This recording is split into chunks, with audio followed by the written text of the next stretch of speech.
എല്ലാവർക്കും നമസ്കാരം. നിങ്ങൾ ഈ വർഷം കാനഡയിലേക്ക് ഒരു യാത്ര പ്ലാൻ ചെയ്യുന്നുണ്ടോ? എങ്കിൽ നിങ്ങൾക്ക് ഇതാ ഒരു അടിപൊളി വാർത്തയാണ് ഇപ്പോൾ പുറത്തു വന്നിരിക്കുന്നത്. കാനഡ ഗവൺമെന്റ് ഇന്ത്യൻ സഞ്ചാരികൾക്കായി വിസ നടപടിക്രമങ്ങളിൽ വലിയ മാറ്റങ്ങൾ വരുത്തിയിരിക്കുകയാണ്. വിസ കിട്ടാൻ മാസങ്ങളോളം കാത്തിരുന്ന കാലം മാറുന്നു. എന്തൊക്കെയാണ് പുതിയ മാറ്റങ്ങൾ?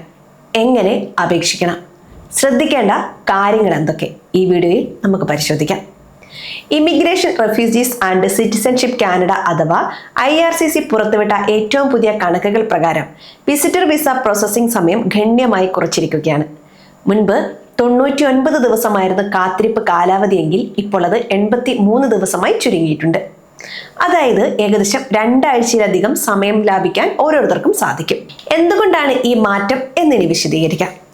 വരാനിരിക്കുന്ന സമ്മർ സീസണിൽ കാനഡ സന്ദർശിക്കാൻ ആഗ്രഹിക്കുന്നവരുടെ തിരക്ക് പരിഗണിച്ച് കൂടുതൽ ഉദ്യോഗസ്ഥരെ വിസ വിഭാഗത്തിലേക്ക് മാറ്റി നിയമിച്ചിരിക്കുകയാണ് അധികൃതർ. ടൂറിസ്റ്റുകൾക്കും ബന്ധുക്കളെ സന്ദർശിക്കാൻ പോകുന്നവർക്കും ഇത് വലിയ ആശ്വാസമാണ് നൽകുന്നത്. എന്നാൽ എല്ലാവർക്കും ഈ വേഗത കിട്ടണമെന്നില്ല.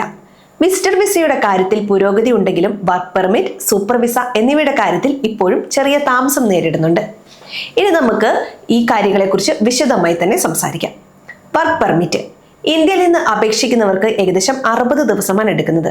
മാതാപിതാക്കൾക്കും മുത്തശ്ശിമാർക്കും വേണ്ടിയുള്ള സൂപ്പർ വിസയ്ക്ക് ഇപ്പോൾ 214 ദിവസം വരെ കാത്തിരിക്കേണ്ടി വരുന്നുണ്ട്. അതിനാൽ സൂപ്പർ വിസയ്ക്ക് അപേക്ഷിക്കുന്നവർ നേരത്തെ തന്നെ പ്ലാൻ ചെയ്യുന്നത് നല്ലതാണ്. വിസ ഫീസും അപേക്ഷാ രീതിയും എങ്ങനെയാണെന്ന് പരിശോധിക്കാം.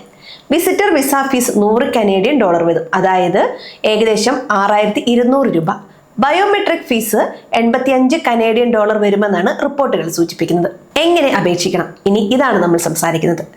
അത് നിങ്ങൾ IRCCയുടെ ഔദ്യോഗിക പോർട്ടലിൽ ഒരു അക്കൗണ്ട് തുടങ്ങണം. ഫോമുകൾ കൃത്യമായി പൂരിപ്പിക്കുക. പാസ്പോർട്ട്, സാമ്പത്തിക രേഖകൾ, യാത്രാ പ്ലാൻ എന്നിവ അപ്ലോഡ് ചെയ്യുക. അതിനുശേഷം ഫീസ് അടിച്ച് ബയോമെട്രിക്സ് നൽകാൻ അപ്പോയിന്റ്മെന്റ് എടുക്കാം. എല്ലാം ഓൺലൈനായി തന്നെ ചെയ്യാവുന്നതാണ്. പലപ്പോഴും ചെറിയ തെറ്റുകൾ കാരണം വിസ നിരസിക്കപ്പെടാറുണ്ട്. ഇത് ഒഴിവാക്കാൻ ചില കാര്യങ്ങൾ ശ്രദ്ധിക്കേണ്ടതുണ്ട്. ബാങ്ക് ബാലൻസ് ശ്രദ്ധിക്കണം.